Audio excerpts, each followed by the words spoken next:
السلام علیکم ناظرین، میں رئیس اعظم حیدری کولکتہ انڈیا سے سماعت فرمائیں۔ ایک مہاجر اور ایک انصاری کی چوکیداری اور مہاجر کا نماز میں تیر کھانا۔ نبی کریم صلی اللہ علیہ وسلم ایک غزوہ سے واپس تشریف لا رہے تھے۔ شب کو ایک جگہ قیام فرمایا اور ارشاد فرمایا کہ آج شب کو حفاظت اور چوکیدارہ کون کرے گا؟ ایک مہاجری اور ایک انصاری حضرت عمار بن یاسر اور حضرت عباد بن بشر نے عرض کیا کہ ہم دونوں کریں گے۔ حضور صلی اللہ علیہ وسلم نے ایک پہاڑی جہاں سے دشمن کے آنے کا راستہ ہو سکتا تھا بتا دی، اس پر دونوں قیام کرو۔ دونوں حضرات وہاں تشریف لے گئے۔ وہاں جا کر انصاری نے مہاجری سے کہا کہ رات کو 2 حصوں پر منقسم کر کے ایک حصہ میں آپ سو رہے، میں جاگتا رہوں، دوسرے حصہ میں آپ جاگے، میں سوتا رہوں، کہ دونوں کے تمام رات جاگنے میں یہ بھی احتمال ہے کہ کسی وقت نیند کا غلبہ ہو جائے اور دونوں کی آنکھ لگ جائے۔ اگر کوئی خطرہ جاگنے والے کو محسوس ہو تو اپنے ساتھی کو جگا لے۔ رات کا پہلا آدھا حصہ انصاری کے جاگنے کا اقرار پایا اور مہاجری سو گئے۔ انصاری نے نماز کی نیت باندھ لی۔ دشمن کی جانب سے ایک شخص آیا اور دور سے کھڑے ہوئے شخص کو دیکھ کر تیر مارا، اور جب کوئی حرکت نہ ہوئی تو دوسرا اور پھر اسی طرح تیسرا تیر مارا، اور ہر تیر ان کے بدن میں گھستا رہا اور یہ ہاتھ سے اس کو بدن سے نکال کر پھینکتے رہے۔ اس کے بعد اطمینان سے رکوع کیا، سجدہ کیا، نماز پوری کر کے اپنے ساتھی کو جگایا۔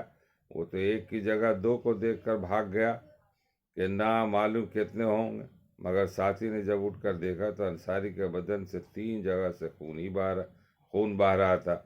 مہاجر نے فرمایا سبحان اللہ، تم نے مجھے شروع ہی میں نہ جگا لیا۔ انصاری نے فرمایا کہ میں نے ایک سورہ کہف شروع کر رکھی تھی، میرا دل نہ چاہا کہ اس کو ختم کرنے سے پہلے رکوع کروں۔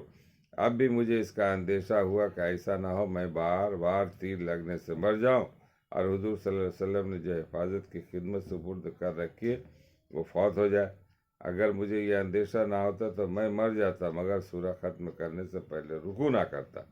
فائدہ یہ تھی ان حضرات کی نماز اور اس کا شوق کہ تیر پر تیر کھائے جائیں اور خون ہی خون ہو جائے، مگر نماز کے لطف میں فرق نہ پڑے۔ ایک ہماری نماز ہے کہ اگر مچھر بھی کاٹ لے تو نماز کا خیال جاتا رہے، بھیڑ کا تو پوچھنا ہی کیا۔ یہاں ایک فقہی مسئلہ بھی اختلافی ہے کہ خون نکلنے سے ہمارے امام یعنی امام اعظم کے نزدیک وضو ٹوٹ جاتا ہے، امام شافعی رحمۃ اللہ علیہ کے نزدیک نہیں ٹوٹتا۔ ممکن ہے ان صحابی کا مذہب بھی یہی ہو، یا اس وقت تک اس مسئلہ کی تحقیق نہ ہوئی ہو کہ حضور اکرم صلی اللہ علیہ وسلم اس مجلس میں تشریف فرما تھے، یا اس وقت تک یہ حکم ہوا ہی نہ ہو۔ نمازیوں کا حال، ہمارے صحابہ کرام کی نماز کے دیکھیے یہ حال، اور آج ہم لوگوں کا اپنا حال دیکھیے۔ نماز میں پڑھنا تو دور کی بات، تیر کھانا تو دور کی بات، نماز ہی کی طرف دل راغب نہیں ہوتا ہے۔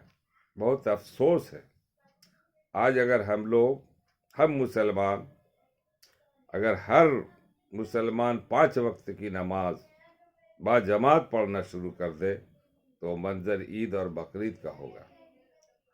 یہاں کی حکومت ایسی کانپ جائے گی، دشمنان اسلام ایسے ہی کانپ جائے گا۔ اپنے چہرے کو بھی بنا لیجئے، داڑھی رکھ لیجئے، ٹوپی رکھ لیجئے، اور جہاں بھی چلیے، بسوں میں، ٹرینوں میں، سفر میں، یہ سمجھیے کہ ہم دیکھنے والے دیکھیں گے کہ ہاں یہ مسلمان ہے۔ آج کل تو صفحہ چٹ والے حساب ہے، پتہ نہیں چلتا۔ ہاوڑہ سے لے کے دلی تک پہنچ گیا، بغل میں بیٹھے ہوئے، نہ رام ہے، نہ سلام ہے، نہ کلام ہے۔ تو یہ ہے ہم لوگوں کا حال۔ ہم لوگ اپنے حلیے کو بھی نہیں بنا پا رہے ہیں، عمل سے بھی نہیں کر رہے ہیں۔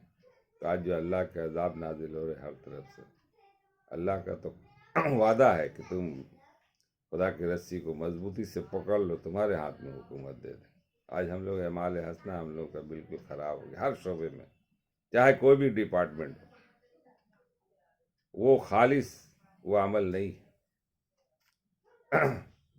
عالم بھی، فاضل بھی، مفتی بھی، شاعر بھی، ادیب بھی، دانشور بھی، صحابی بھی، ہر شعبے میں اچھے لوگ بھی ہیں اور غلط لوگ بھی ہیں۔